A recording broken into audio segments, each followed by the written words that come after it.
चुनाव आयोग ने महाराष्ट्र और झारखंड विधानसभा चुनाव की तारीखों का ऐलान कर दिया है। महाराष्ट्र में एक फेज में तो झारखंड में 2 चरणों में मतदान होगा। महाराष्ट्र में 20 नवंबर को वोटिंग होगी और झारखंड में पहले चरण की वोटिंग 13 नवंबर तो दूसरे चरण की वोटिंग महाराष्ट्र के साथ ही 20 नवंबर को होगी। महाराष्ट्र और झारखंड दोनों चुनाव के नतीजे 23 नवंबर को एक साथ घोषित कर दिए जाएंगे। वायनाड लोकसभा सीट के साथ ही 13 राज्यों की 47 विधानसभा सीटों पर 13 नवंबर को मतदान होगा। महाराष्ट्र की नांदेड़ लोकसभा सीट और उत्तराखंड की केदारनाथ विधानसभा सीट पर 20 नवंबर को वोटिंग होगी। इसके अलावा राजस्थान की 7, पश्चिम बंगाल की 6, असम की 5, बिहार और पंजाब की 4-4, कर्नाटक की 3, केरल, मध्य प्रदेश और सिक्किम की 2-2, गुजरात, उत्तराखंड, मेघालय और छत्तीसगढ़ की 1-1 विधानसभा सीट पर उपचुनाव होगा। सभी के नतीजे 23 नवंबर को आ जाएंगे। अयोध्या की मिल्कीपुर सीट पर उपचुनाव का रास्ता अब साफ होता हुआ दिखाई दे रहा है। इस सीट पर एक पिटीशन की वजह से चुनाव घोषित नहीं हो पाया था। गोरखनाथ बाबा के वकील ने स्पष्ट किया है कि वो कोर्ट में दाखिल अपनी याचिका वापस ले लेंगे। ये सीट अवधेश प्रसाद के द्वारा खाली की गई थी क्योंकि वो फैजाबाद सीट से सांसद बन गए थे। इस सीट से सपा ने अवधेश प्रसाद के ही बेटे अजीत प्रसाद को टिकट दिया है।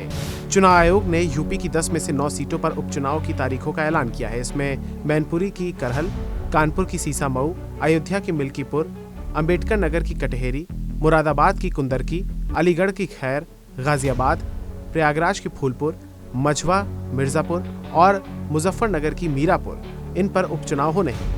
वहीं अयोध्या जिले की मिल्कीपुर सीट पर अभी उपचुनाव नहीं होगा। 9 सीटों पर उपचुनाव के लिए मतदान 13 नवंबर को जबकि मतगणना 23 नवंबर को होगी।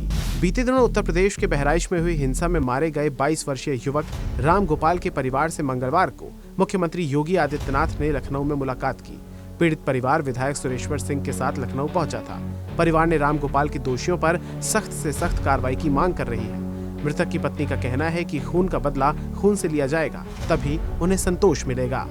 भारत के विदेश मंत्री एससीओ समिट के लिए इस वक्त पाकिस्तान में मौजूद हैं। मंगलवार को एससीओ सम्मेलन में शामिल होने के लिए इस्लामाबाद पहुंचे थे, जो कि पिछले 9 वर्षों में भारत के किसी भी वरिष्ठ मंत्री की पाकिस्तान की पहली यात्रा है। जयशंकर की रावलपिंडी एयरपोर्ट पर पहुंचने की तस्वीरें सोशल मीडिया पर तेजी से वायरल हो रही हैं। विदेश मंत्री एस जयशंकर शंघाई सहयोग संगठन यानी कि एससीओ समिट में शिरकत करने के लिए पाकिस्तान पहुंचे हैं। इस दौरान पाकिस्तान के प्रधानमंत्री शहबाज शरीफ ने एससीओ के सदस्य देशों के प्रतिनिधियों के सम्मान में अपने आवास पर डिनर रखा था। इसी दौरान शरीफ और जयशंकर ने एक दूसरे से मुलाकात की, अभिवादन किया।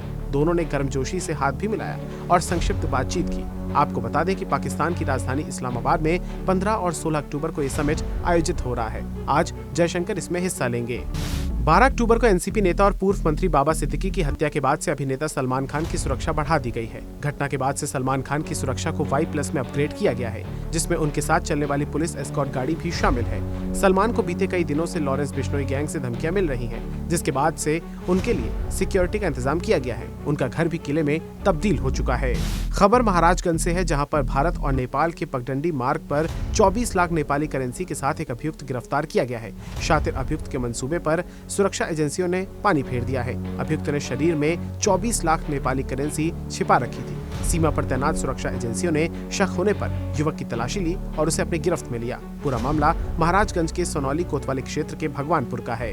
राहुल गांधी की बहन और सोनिया गांधी की बेटी प्रियंका गांधी अब संसद पहुंचने की तैयारियों में जुट गई हैं। केरल की वायनाड लोकसभा सीट पर होने वाले उपचुनाव के लिए कांग्रेस ने प्रियंका गांधी को अपना उम्मीदवार बनाया है। ये सीट उन्हीं के भाई राहुल गांधी के छोड़ने से खाली हुई है। ये पहला मौका है जब प्रियंका गांधी ने चुनावी राजनीति में कदम रखा है। अब तक वो केवल प्रचार ही किया करती थी।